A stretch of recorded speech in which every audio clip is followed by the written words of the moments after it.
The Hindu editorial dictation heading is a decisive mandate. India Bangladesh have an opportunity to reset ties with the defeat of Jamaat.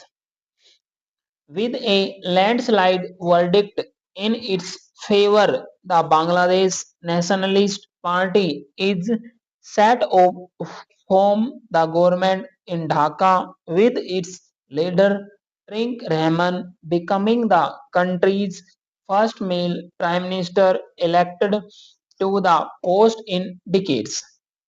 Mr. Rahman's road to the post 2 decades after being barred from elections due to cases and going into exile under the previous Awami League government is dramatic with his return to Bangladesh just days before the death of his mother and former Prime Minister Khaleda Zia.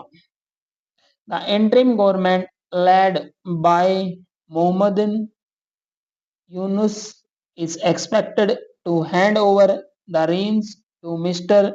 Rahman.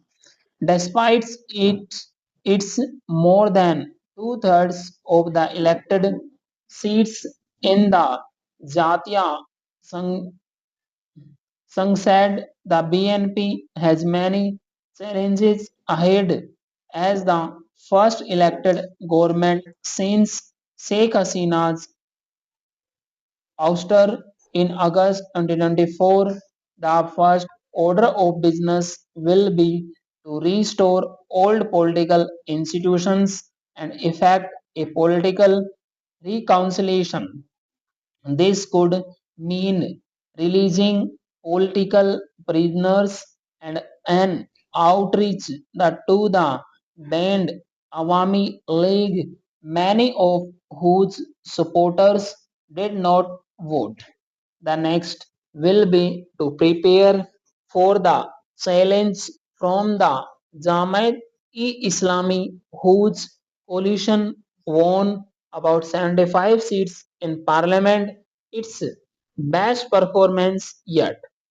As a more local opposition, now the Jamaat, whose leaders have pitched a regressive line of women's rights and for religious politics, will try and push the new centralist government to the right.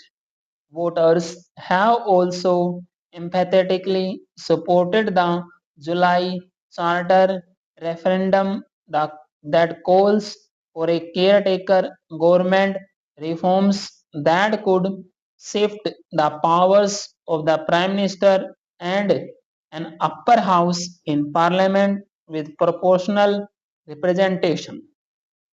Meanwhile, Mr. Rahman must hit the ground running on reviving the economy and restoring trade links with India.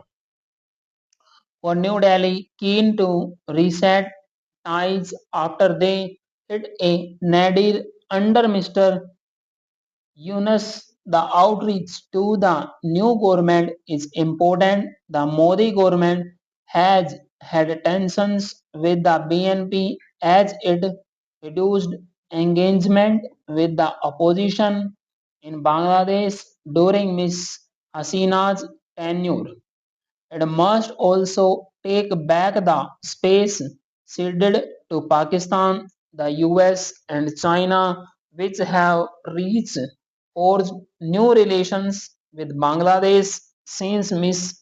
Hasina's ouster, perhaps more than bilateral relations, fractured trade and connectivity, security, and sporting ties.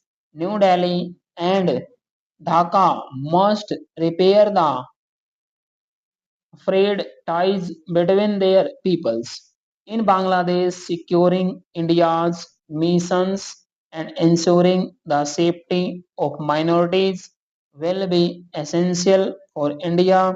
It is necessary to dial down the domestic rhetoric against Bangladesh, that is allowing political groups, many are affiliated to the ruling party, to threaten Bangladeshis in India.